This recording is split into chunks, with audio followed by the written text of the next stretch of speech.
அன்று மதியம் சுமார் 3 மணி. பசி வயிற்றை கிள்ள நானும் என் நண்பனும் அந்த பகுதியில் மிகவும் பிரபலமான ஒரு அசைவ உணவகத்திற்கு சென்றோம். மதிய நேர கூட்டத்தால் உணவகம் அலைமோதிக் கொண்டிருந்தது. ஒரு வழியாக எங்களுக்கான இடம் கிடைக்க எங்களுக்கு பிடித்த உணவுகளை ஆர்டர் செய்துவிட்டு காத்திருந்தோம். எங்களுக்கு நேர் எதிரே ஒரு தந்தையும் மகனும் அமர்ந்திருந்தார்கள். மகன் கல்லூரியில் படிக்கும் வயதில் இருந்தான். அவன் தட்டில் மணக்க மணக்க பிரியாணி இருக்க அதை அவன் ரசித்து சுவைத்துக் கொண்டிருந்தான். ஆனால் தந்தை தன் தட்டில் மிக எளிமையான வெள்ளை சோறு, கூட்டு மற்றும் பொரியலோடு திருப்தியாக சாப்பிட்டுக் கொண்டிருந்தார்.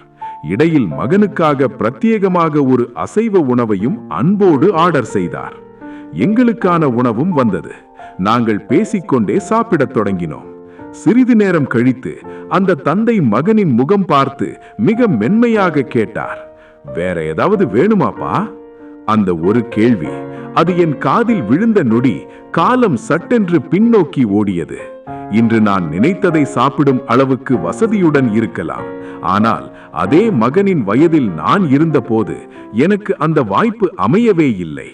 தந்தையின் அரவணைப்பை சிறுவயதிலேயே இழந்த என்னிடம் பசியோடு இருந்த காலங்களில் வேற என்ன வேணும் என்று கேட்க ஒரு ஜீவன் கூட இருந்ததில்லை. அதற்கு பதிலாக, போதும், இவ்வளவுதான் சாப்பாடு, இதுக்கு மேல கேட்டாலும் கிடைக்காது, சாப்பிட்டுட்டு முதல்ல இடத்தை காலி பண்ணு என்று விரட்டும் அதிகார குரல்கள் மட்டுமே என் பசியை தின்று தீர்த்திருக்கின்றன. அன்று அரை பசியோடு நான் கேட்ட அந்த வார்த்தைகள் இன்றும் என் நினைவலைகளில் தீராத வலியாய் ஒலித்துக் கொண்டே இருக்கின்றன.